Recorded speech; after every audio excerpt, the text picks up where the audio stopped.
The laughter at my son's wedding still echoed, but it was the cold glint in my new daughter-in-law's eyes as she pointed to the garbage can replacing my seat that truly pierced me. "It's your special spot, Rhonda," she'd purred, Damon's chuckle a sickening accompaniment. My son, my own flesh and blood, stood by, a silent accomplice to my humiliation. But as I sat there, discarded yet defiant, a quiet resolve hardened my spine, fueled by the memory of a hushed phone call and a baby's strangely familiar eyes. The DNA test results clutched in my trembling hand would soon rewrite the guest list, revealing a truth far more shocking than any misplaced chair. You here follow my story until the end and comment the city you're watching from so I can see how far my story has. At my son's wedding, they replaced my seat with a trash can. They said it was just a joke. "Don't be so dramatic," they told me. That's what my daughter-in-law said, Indy, smiling as if nothing were wrong. Everyone laughed. Everyone but me. But when I pulled out the results of my grandson's DNA test later, those laughs dried up fast. You should have seen their faces. I should have known something was wrong the moment I stepped into the venue. It was beautiful. Elegant drapes, the hum of quiet classical music, white roses everywhere. But something felt off. I walked straight to the seating chart, a large gilded board set on an easel at the entrance. Names scrolled in gold cursive across white cards, arranged in perfect alphabetical order. I traced the rows with my finger. Henderson, Hopkins, Jackson, but no Mitchell. No Rhonda Mitchell. I blinked, tried again. Nothing. "Excuse me," I said to a young woman standing nearby with a clipboard. Her smile was bright and automatic, trained like a hostess at a five-star restaurant. "I can't seem to find my table. I'm Rhonda Mitchell, the groom's mother." Her smile faltered. "Just for a second." "Oh, let me just check with the bride," she said, then disappeared into the crowd, leaving me there in the middle of the entryway in my navy dress, the one I'd spent 3 months picking out, altering, perfecting just for this day, for my son's wedding. When she returned, she wasn't alone. Indy came with her, gliding across the floor in a gown that sparkled with tiny crystals, her blonde hair swept up in an elegant, expensive updo. She looked like the picture of grace and poise, the kind you only see in bridal magazines. 26, flawless, with the kind of confidence that comes from a life of yeses. She didn't walk through the world, she owned it. "Oh, Rhonda," she said, honey in her voice. But her eyes were cold, distant. There was something in them, sharp and hidden. "I'm so sorry for the confusion. We had to make a few last-minute adjustments to the seating arrangements." "Of course, dear," I replied, trying to hold on to a thread of hope. "Where should I sit?" Her smile widened, and for the briefest moment, I saw something cruel behind it. "Follow me," she said sweetly. "I've got a special spot just for you." My heart lifted. Maybe this was her way of extending an olive branch, of showing she wanted to start fresh. Things between us had been strained ever since Damon introduced her, but maybe, just maybe, she was making an effort today. I followed her through the reception hall, past tables draped in ivory linens and scattered with white roses and golden place cards. We passed the dance floor, the family tables, which I noticed were already full of Indy's relatives, then kept going. We walked farther and farther from the center of the celebration. "Where are we going?" I asked, unease creeping into my voice. "Just a little further," she said, her heels clicking on the polished marble. "I wanted you to have the best view of everything." We turned a corner, away from the lights and laughter, and then she stopped. "Here we are." I stared. There, against the far wall, next to the coat check and half concealed by a massive potted plant, sat a metal folding chair. Beside it, a silver garbage can loomed, large and gleaming under the hallway lighting. I don't understand," I said quietly, barely able to find my voice. She laughed, light, airy, like it was the most delightful thing she'd ever heard. "It's your seat," she said, motioning to the folding chair. "Right next to the trash. Perfect, don't you think?" My stomach twisted. "This can't be serious." "Oh, but it is," she said, her voice no longer sweet. It had an edge now, a hard one I'd only heard when Damon wasn't around. "Don't be so dramatic, Rhonda. It's just a joke." I felt my face flush with heat. But it wasn't just embarrassment anymore. It was the slow chill of realization. This wasn't a prank gone too far. This was deliberate. A message. "Indy, please," I began, trying to keep my voice level. It's your wedding day. Surely we can, what? She snapped, her pleasant mask falling away entirely. Pretend you actually belong here? Pretend you're wanted? The words hit like punches. I gripped the back of the chair to keep myself upright. Does Damon know about this? I managed. Her grin was triumphant. Of course he does. Damon thinks it's hilarious. We both do. You should see your face. And just then, as if summoned, Damon appeared around the corner.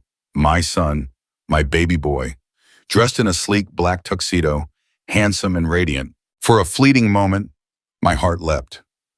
He'll stop this. He'll say it's gone too far. Mom, he said with a big grin, did Indy show you your seat? I looked at him. He was glowing, proud. And then he laughed. Pretty funny, right? Everything tilted. The room, the world. This was the boy I had raised alone. I worked 2 jobs to send him to school, skipped meals to pay his tuition, stayed up nights holding his hand through sickness, heartbreak, fear. And now he was laughing at my humiliation. Damon, I said, my voice careful, you don't actually think this is okay. He shrugged, pulling Indy close with one arm. Come on, Mom, it's just a joke. Don't be so sensitive. You're always so serious. People had started to notice. Heads were turning, fingers pointing, smirks forming. See? Indy said loudly, making sure the nearby guests could hear. She can't take a joke. No wonder Damon wanted a little distance from all that negativity. Laughter rippled through the crowd. I stood there, exposed, humiliated, reduced to the punchline of some cruel, twisted performance. I had not felt so small, so dismissed, since I was a child. Every face around me seemed amused. Damon's colleagues, Indy's friends and family, all watching me squirm. I turned to my son once more, searching for any trace of the boy who used to run into my arms after school, who used to cry when I tucked him in late after a shift. But there was nothing left. He was looking at Indy like she hung the stars. Well, I said, steadier than I felt, thank you both for making your feelings perfectly clear. And I sat. I sat in the folding chair beside that garbage can. It was cold and hard beneath me, and the trash reeked faintly of stale hors d'oeuvres and cocktail napkins. But I wouldn't give them the satisfaction of seeing me crumble. The crowd moved on, still laughing about the uptight mother-in-law. I sat quietly in my navy dress, the one I'd chosen so carefully, and watched my son's wedding unfold through the leaves of a fake ficus. Each laugh from the main room pierced me like a needle. But beneath the pain, something else took root. A slow, simmering anger, and with it, a question that had been whispering in the back of my mind for months. Something about Indy's pregnancy had never quite made sense. The timing, the math, the way she avoided certain questions. If they wanted to treat me like trash, maybe it was time I started digging through it. And maybe, just maybe, I'd find exactly what I needed to set things right. I had been sitting in that flimsy folding chair for nearly 3 hours, surrounded by the laughter and clinking glasses of a celebration I clearly wasn't a true part of. At least, not in any way that mattered. They called it family, but I was on the fringes, invisible.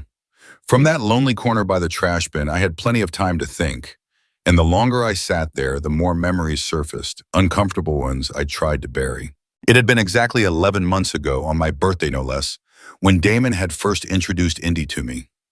I remembered it with clarity because I'd been hoping to share a quiet meal with my son, just the 2 of us.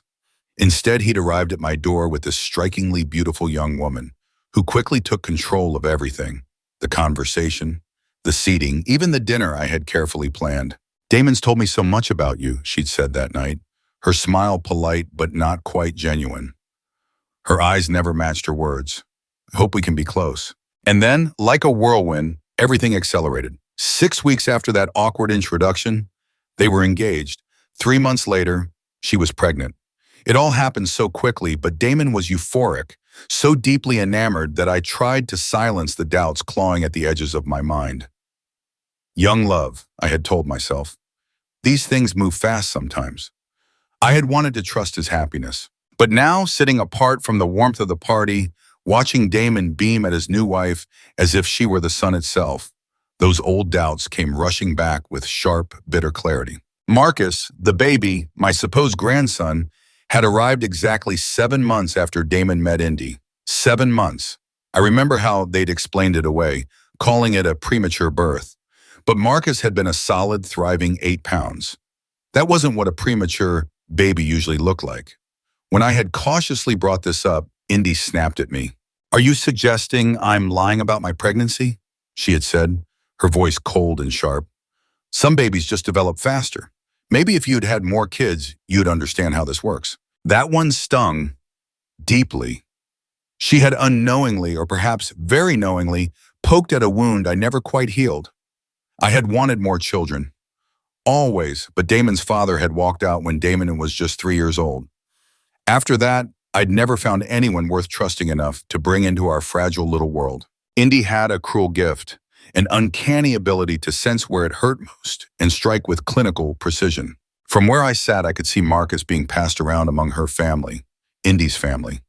He was a beautiful child with thick dark hair and large, serious brown eyes that seemed to absorb everything around him. At 9 months old, he was already pulling himself upright, babbling sweet nonsense, and charming everyone in the room. But those eyes, they troubled me. Not because there was anything wrong with them, but because they looked nothing like Damon's vivid blue eyes or even Indy's sharp green ones. I scanned the crowd again. No one there had Marcus's distinct dark brown eyes or his angular jawline. Still, I told myself, genetics can be weird. Babies don't always resemble their parents right away. Maybe I was letting my bruised feelings warp my perspective. And yet, the memory came back, uninvited but insistent. Just 3 months earlier, I'd stopped by Damon and Indy's apartment unexpectedly. A piece of mail meant for them had been delivered to my house by mistake. I had hoped, if only for a few minutes, to see Marcus again. He was growing so quickly, changing every week. I'd knocked on the door and heard voices inside. Indy's voice, raised in anger. "You need to stay away," she'd said, sharp and insistent. "I've told you 100 times, it's over. I'm married now and that's final." When she finally opened the door, her face was flushed. Her usual cool demeanor was off balance. "Rhonda, what are you doing here?" she asked, eyes wide. "I just came to drop off some mail," I said, holding out the envelope. "Is everything all right? You seem upset." "Oh, just a telemarketer," she answered quickly, her hands trembling slightly as she took the envelope from me. You know how pushy they can be. I'd wanted to see Marcus, to hold him for just a moment, but she shut that down fast. "Actually, this isn't a good time," she said, already easing the door shut. "Marcus is napping and I have some important calls to make." Looking back, that hadn't sounded like a telemarketer at all. That voice, that conversation, it was personal. Intimate even, despite the tension. It had sounded like someone with a history with Indy, someone she hadn't fully let go of. Another memory floated to the surface, from the day Marcus was born. I had been at the hospital, holding him for the first time, marveling at how alert and distinctive he looked. A nurse had smiled at me and said, "He's got such unique features for a newborn." Usually it takes a while for their personality to show, but this little guy knows exactly who he is. At the time, I'd taken it as a sweet compliment, but now I wasn't so sure. The wedding reception was winding down. The cake had been cut, the bouquet thrown, the first dance complete. Damon looked radiant, happier than I'd seen him in years. He twirled Indy across the floor, while the guests cheered and clapped. He was clearly in love. That much was real, on his side anyway. But love could blind people. I had learned that lesson too well from Damon's father. He'd seemed perfect, kind, loving, until the day he emptied our bank account and ran off with his secretary. As I stood up, my knees stiff from hours in that miserable chair, a decision formed in me. If Indy wanted to treat me like I was disposable, if she was determined to convince my son I didn't belong, then maybe it was time I stopped playing the quiet, gracious role. I walked toward Marcus, asleep in his carrier, tucked in among the wedding gifts and bouquets.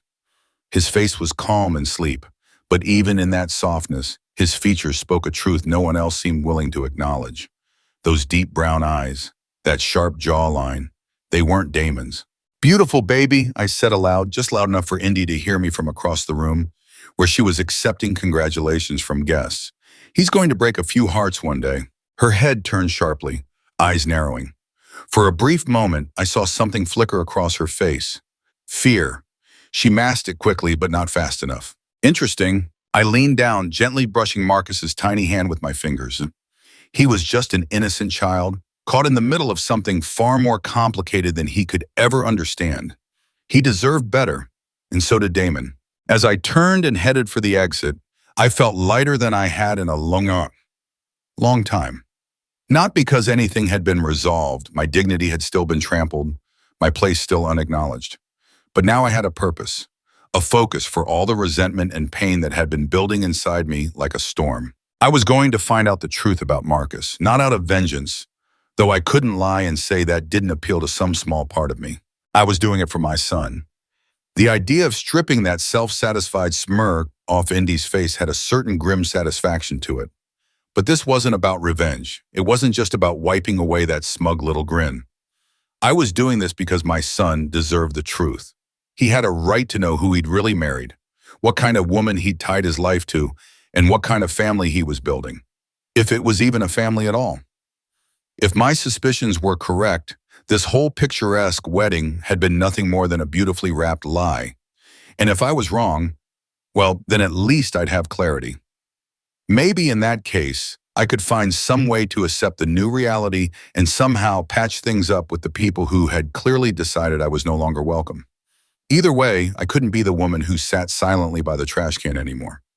I had to be the kind of mother who stepped in, even when her child was too blinded to know he needed her protection.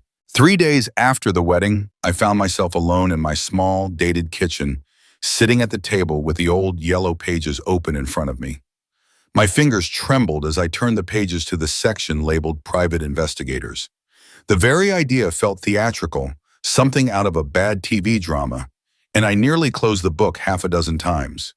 But each time I hesitated, I saw that folding chair again, saw that trash can, and heard the echo of my own son's laughter as he looked down at me, humiliated and alone. The first investigator I called had the smooth, disinterested tone of someone who specialized in catching unfaithful spouses and sniffing out fraudulent claims. He wasn't what I needed. The second man ended the call abruptly as soon as I mentioned I wanted to look into my daughter-in-law. And then, finally, I reached Margaret Chen. Margaret was a former detective who had transitioned into private investigation after leaving the police force. During our brief consultation over the phone, she struck a balance between professional and compassionate. Family matters can be delicate, she said, her voice calm and steady. But if there are legitimate concerns about paternity, especially with a child involved, those questions deserve answers. Can you come in tomorrow? Her office was tucked away in a modest strip mall, wedged between a tax service and a dry cleaner. It was a small, plainly decorated space, unremarkable except for how scrupulously neat everything was. Margaret herself looked to be in her early 50s, trim and businesslike, with kind eyes and silver-streaked hair pulled back into a no-nonsense ponytail. She listened carefully while I laid out my suspicions. Every half-remembered moment, every uneasy glance, every detail that had been nagging at me. She took notes in tight, neat handwriting, nodding at intervals. The timeline is odd, she agreed after I finished. 7 months from meeting to birth. Claimed the baby came early, but you said the weight was full term? I nodded. 8 pounds, 3 ounces. And you don't see a resemblance between the baby and either parent? None, I said, though I felt a twinge of guilt admitting it. But I know genetics can be unpredictable. I could be wrong, completely wrong. Margaret gave me a small, reassuring smile. That's what DNA testing is for. But I want you to understand, if your instincts are right and we prove it, this could destroy your son's marriage, and possibly any remaining connection he has with you. Are you ready for that outcome? I thought of Damon's face at the wedding, the coldness in his eyes when he looked at me, the way he'd waved me off like I was some kind of embarrassment. Our relationship is already broken, I said quietly. But if I'm right, he deserves to know. And if I'm wrong, at least I'll know I was wrong. Maybe then I can learn to live with it. Margaret nodded. Fair enough. For a basic DNA comparison, we'd need samples from both your son and the child. The baby sample is usually easier, something he's recently put in his mouth, like a pacifier or a bottle. Your son's will be trickier. My heart sank. I hardly saw Marcus anymore. Indy had made sure of that. And Damon, I couldn't even finish the sentence in my head without feeling the sharp edge of abandonment. Let me start by doing some background digging on Indy, Margaret suggested. Let's see what we can find out about her life before she met your son. Sometimes the truth has a way of surfacing from the past. The following week passed in a kind of suspended reality. Outwardly, everything was the same. Work at the library where I'd quietly kept my position for over a decade, routine grocery trips, my evening walks through the neighborhood. But internally, I was caught in a loop of anxious thoughts. I imagined what Margaret might be uncovering. Hoped. Feared. Wondered if I was doing the right thing at all. The call came on a Thursday evening, just as I was reheating a bowl of soup from the night before. Rhonda, it's Margaret. I've found some things you'll want to see. Can you come in tomorrow afternoon? Sleep evaded me that night. I lay in bed, staring at the ceiling, my mind spinning through every possibility. When I arrived at Margaret's office the next day, she was waiting for me with a thick manila folder open on her desk, documents and photographs spread out like a puzzle waiting to be solved. She wasn't entirely truthful about her past, Margaret said as soon as I sat down. She told your son she lived in Portland before moving here. Worked as a marketing coordinator for a small firm that eventually folded. That part's accurate, but incomplete. She slid a photograph toward me. It looked like it had been taken at a casual gathering, maybe a picnic or a backyard party. There was Indy, laughing, looking carefree, with her arm wrapped around a tall man. He had thick dark hair, serious brown eyes, and sharply defined features that made something twist painfully in my stomach. His name is Connor Walsh, Margaret said. They dated for nearly 2 years in Portland. By all accounts, it was a serious relationship. They lived together for the last 8 months before she left town abruptly. I picked up the photograph with unsteady hands. The resemblance between Connor and little Marcus was impossible to ignore. Those eyes, that chin, even the slight lopsided curve of his smile, it was all there, mirrored in the child I'd once cradled. When exactly did she leave Portland? I asked, though I was already dreading the answer. Roughly 6 weeks before she met your son. Her landlord said she broke her lease out of nowhere, left a forwarding address and said she'd gotten a job offer she couldn't refuse. The timeline hit me like a punch to the chest. If she'd been living with Connor up until 6 weeks before Damon met her, and Marcus had been born 7 months later. There's more, Margaret said gently. I tracked down Connor. He's been looking for her for nearly 2 years. He says he's certain she was pregnant when she left. He's been trying to find her ever since. My stomach turned violently, the soup I'd eaten the night before rising in my throat. He knows about Marcus? I managed to ask. Not by name, but he knows she was carrying his child when she vanished. I stared at the photograph again. This man, this complete stranger, might be my grandson's real father. And yet my son had been raising that child as his own, loving him without hesitation. All the while, the truth had been buried under a smile and some carefully crafted lies. What kind of person does that? I whispered. Margaret's gaze was steady, but there was empathy in it. Someone who's very good at starting over when life gets inconvenient. From what I've gathered, Connor has a stable life, a good mom, no red flags. But apparently Indy thought she could do better. The pieces were clicking into place, each one making the picture clearer and far uglier than I'd dared imagine. Their upcoming trip to Lake Chelan. Marcus giggled from his high chair, banging his spoon again and showering his tray with bits of mashed carrots, unaware of the quiet tension swirling just beneath the surface of the meal. I waited for my moment. Margaret had been clear. Something the baby had recently put in his mouth. Simple, clean, quiet. My eyes flicked to the spoon Marcus kept dropping, and every time Indy picked it up, she rinsed it off at the sink. She was careful, almost obsessively so. I couldn't take that one, but there was a soft cloth elephant sitting by the high chair. His favorite toy, it seemed. I watched him chew on the tip of its trunk between bites, occasionally gnawing at one of its floppy ears. I just had to wait for the right time. So how's the library? Indy asked suddenly, smiling across the table as she poured another glass of wine. Still doing those community workshops? I blinked, surprised by her tone. Light, friendly, warm even. A performance, of course, but an impressive one. She was smooth, calculating, wearing a mask with such ease that I had to remind myself not to fall for it. She'd humiliated me at that wedding, smiled while doing it. Whatever the civility was, it had a purpose. Yes, I said, matching her tone. We're planning a summer reading challenge. The kids love it. Keeps them off screens for a little while. Well, that's wonderful, she said. You know, Marcus already loves books. We read together every night. My heart twisted. That tiny part of me that still wanted to believe she wasn't a liar, that Marcus was really my grandson, that this whole nightmare might be some misunderstanding. That part was dangerous. It made me hesitate. I looked at Damon, laughing at something Marcus had just babbled, completely unaware of how fragile his entire world had become. After this, did a lemon cake with homemade whipped cream because, of course, Indy had thought of everything. She excused herself to go check Marcus's diaper. I followed a minute later under the pretense of using the restroom. As I walked past the open door to the nursery, I saw it. The elephant, still damp from Marcus's mouth, tossed beside a pile of clean diapers. My heart pounded so loudly I was sure she could hear it. I stepped inside quickly, snatched the toy, and slid it into the plastic bag tucked inside my purse. I stood there for one terrifying second, waiting, expecting her to round the corner and catch me red-handed. But the apartment remained silent. Back at the dinner table, I forced myself to act normal. Indy chatted about a new yoga studio she was trying. Damon offered to send me some photos from their trip, and I nodded along like nothing had changed. But everything had. I had the sample.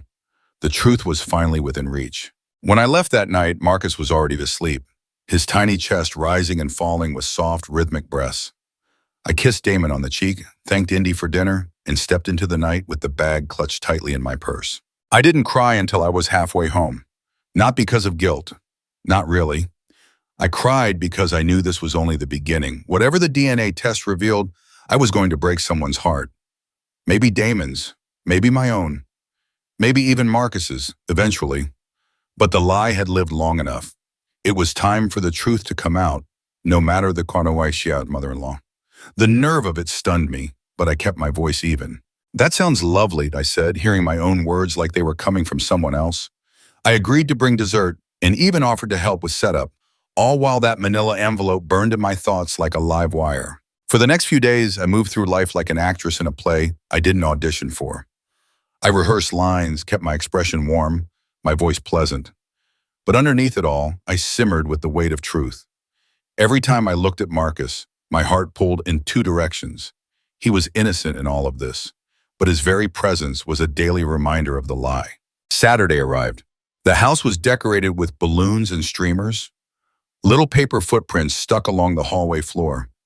I brought lemon bars and a smile I had to glue onto my face.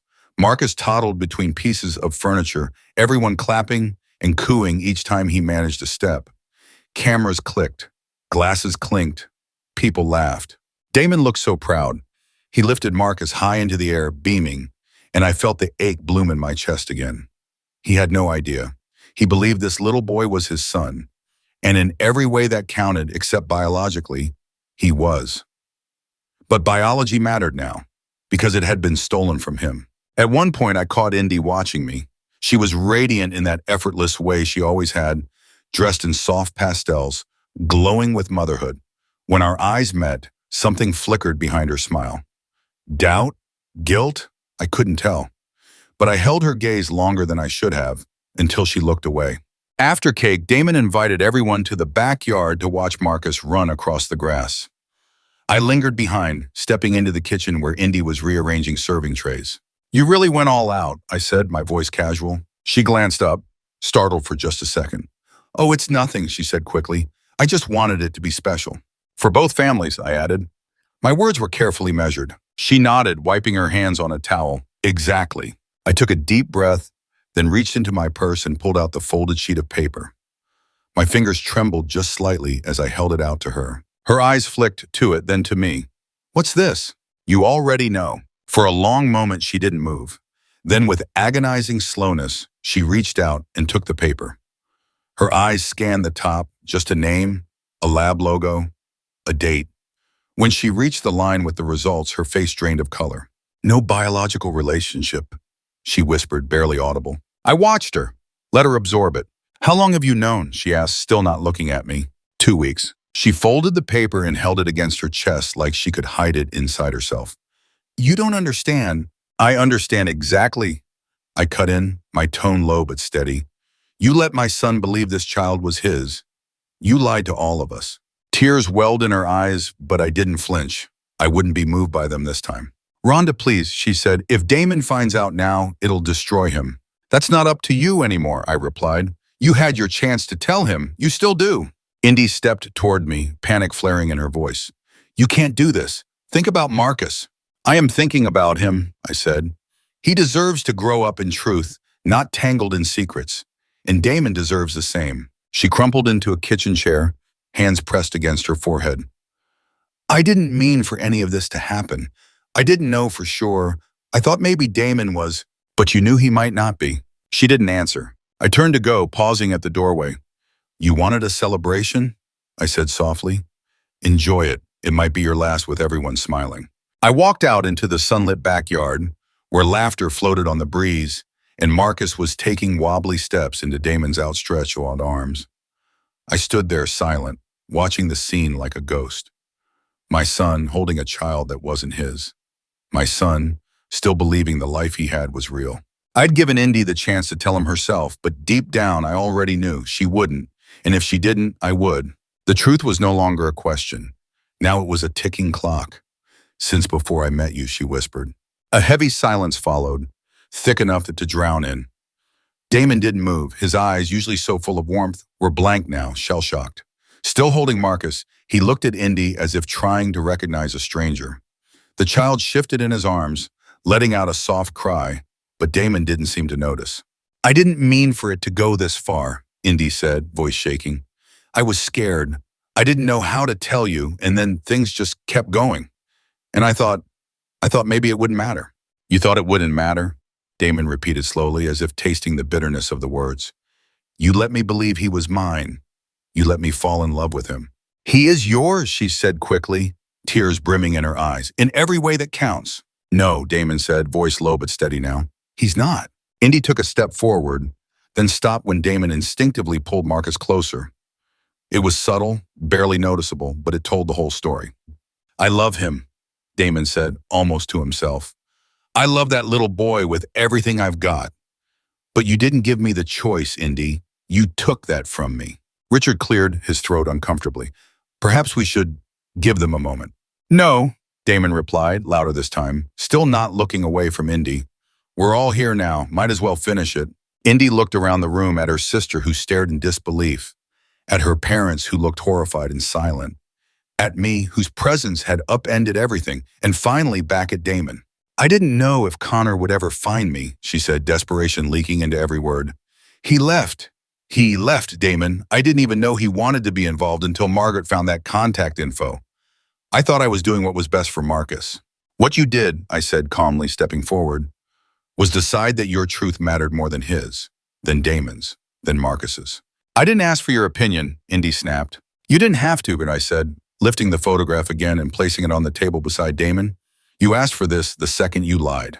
Damon looked down at the photo again, then to Marcus, who now squirmed in his arms, increasingly unsettled by the heavy air. Slowly, gently, he knelt and placed the baby on the soft carpet. Marcus whimpered, confused by the sudden change in atmosphere. He looked around the room for someone to reach for. Not one of us moved. Indy finally dropped to her knees and opened her arms. Come here, baby, she said. It's okay, Mommy's here. Marcus stumbled toward her with unsteady steps, burying his face in her chest as she pulled him in tightly. She rocked him, whispering into his hair, but her eyes never left Damon. Please, she said almost inaudibly, we can figure this out. Damon stood up, ran a hand through his hair, then turned to me. You knew. For how long? I didn't flinch. Since I saw the first pictures. I couldn't ignore what my gut was telling me, Damon. So I got confirmation. I wasn't going to let you live your life wrapped in someone else's lie.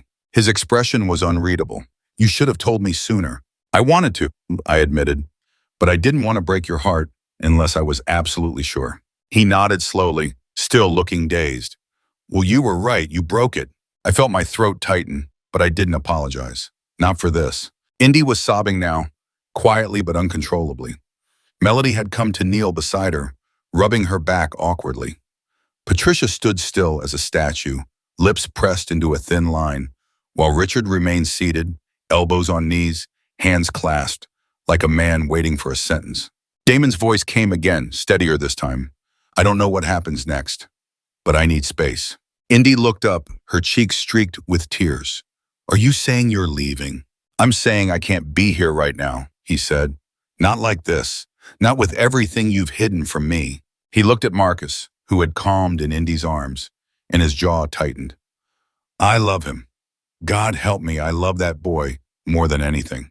But I don't know what that means anymore. And with that, he turned and walked toward the door. I followed, not to stop him, but to be near in case he needed me. He paused at the threshold, turned slightly, and glanced back. Not at Indy, but at Marcus. Then he left. The door closed quietly behind him, the sound echoing like a gavel through the stunned room.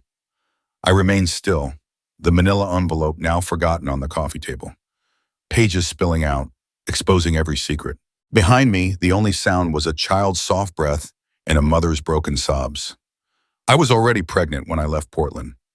Connor had wanted to get married, but I couldn't see myself trapped in that life forever. When I met you, you seemed so accomplished, so warm, and when you fell in love with me, you let yourself believe the baby was yours. Damon's voice was flat, drained of any feeling. You were so happy, Indy said, her voice trembling, desperate. You said you'd always wanted to be a father. You told me Marcus was the best thing that ever happened to you. I couldn't take that from you. So you lied to me. Damon didn't raise his voice, but the hurt in it was unmistakable. You let me believe for over a year. He paused, his eyes falling on Marcus, who reached toward his face with small, curious fingers. Does Connor know? Does he know he has a son? Indy didn't answer. I did. He suspected. My investigator contacted him. He's been searching for both of you. The room exploded, but this time it was her family unraveling. Patricia demanded answers. Richard fired off pointed legal questions, sharp and controlled. Melody stared at Indy like she was a stranger she'd just discovered in her sister's skin. Through all the noise, Damon sat still, Marcus on his lap, his arms steady even as everything he believed about his life crumbled around him. Finally, he looked up at me. You could have told me in private. Why like this? I thought of that cold metal folding chair, the trash cans shoved toward me like I didn't belong. All the moments Indy had chipped away at me made me feel lesser in a room where she wore the crown. But I didn't let that show. My voice was calm, controlled. Because she's done this before, Damon. She's good at shaping the narrative, at bending truth into something that serves her. I needed people to hear it. I needed there to be no room for denial, no escape from what had actually happened. He nodded slowly, then stood. He handed Marcus to me gently, almost reverently. I need some air. Damon stepped onto the balcony. Indy turned to me with a face twisted in fury, her beauty strained by panic. You've destroyed everything, she whispered harshly. Are you happy now? You ruined my marriage, my family. No, I said, steadying Marcus against my shoulder as he began to cry. You destroyed it the moment you built it on lies. I just told the truth. I looked around at the wreckage, at the stunned, reeling expressions on the faces of her family. I hadn't expected what I felt then. It wasn't triumph, it wasn't satisfaction, it was something heavier. A sorrow so deep it curled around my ribs. All of this pain, this destruction, none of it had to happen. It could have been avoided with one honest choice. Just one. But along with the grief came something else. A weight lifting. The truth was finally out. And no matter what came next, at least it would be built on solid ground. No more illusions, no more masks. 3 months later, I stood in my kitchen, my hands deep in flour and dough, shaping dinner rolls. No one had asked for them, it had just become my ritual. A quiet rhythm that gave structure to all the emotional debris still settling in my life. The chaos that followed that afternoon had been immediate and messy, just as I'd expected. Patricia and Richard had left that same night, their departure as quiet as it was final. Patricia hadn't spoken a word to Indy while they packed. Melody had stayed longer, trying to help her sister salvage something, but even she seemed shaken by the scale of the betrayal. Within a week, Damon had filed for annulment. Fraud was clear-cut when backed by DNA results and documented deception. Indy had tried to fight it, but her lawyer must have shown her the dead end she'd run into. The worst part, the part I dreaded most, was watching Damon say goodbye to Marcus. For over a year, he'd loved that child like his own, and despite everything, he still did. Love doesn't disappear just because the DNA tells a different story, he'd said to me during one of our new weekly dinners. We'd started the habit in the quiet aftermath of everything. I keep telling myself I should hate him, Damon confessed one evening. He's proof of how deeply I was deceived. But when I look at him, He paused, then looked up at me. All I see is a baby who had no say in any of this. I finished the thought for him. Exactly. Connor Walsh had shown up from Portland less than 2 weeks after the truth came out. I'd expected to dislike him, resent him maybe. This man who had, by simply existing, complicated our already broken lives. But he was just what Margaret's investigator had said he was. A good man. A man who'd loved a woman and never knew he'd left her carrying his child. The first time Connor and Damon met, it was quiet and tense.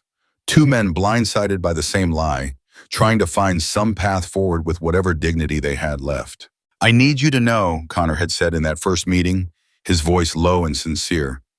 I had no idea she was pregnant when she left. If I had known, I would have moved heaven and earth to find her. Damon nodded stiffly. What are your plans now? I want to be part of my son's life. I want to support him, financially, emotionally, in every way I can. But I know you've been his father this past year. I'm not trying to rip him away from what he knows. It was more compassion than Indy had ever shown. Eventually, they worked out a custody agreement. Complex, but fair. Connor would take primary custody, moving to our city to stay close to Marcus and ease the transition. Damon would have regular visitation. They agreed to revisit the arrangement once Marcus was old enough to understand the truth. Indy fought the decision, of course, bitterly. But she had no leg to stand on. Her lies were documented, her income unstable, and judges don't take kindly to manipulative patterns, especially when a child is involved. Last I'd heard, she was back in saddle, living with her parents while legal proceedings hung over her like storm clouds.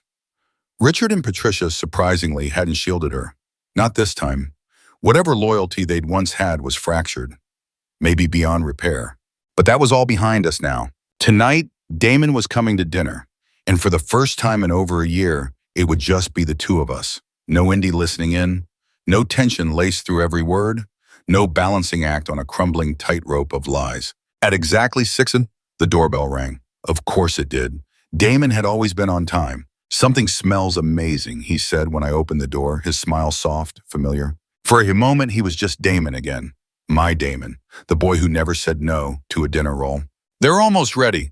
I said, stepping aside so he could come in. He walked in like it was the most ordinary thing in the world. And for the first time in a long while, I could ask him something as simple as, "How was your week?" A question I'd held back for months, afraid it might feel like I was prying into a life he'd kept tightly sealed. Actually pretty good, he said, as he settled into his old seat at the kitchen table, like no time had passed. I had lunch with Connor and Marcus yesterday.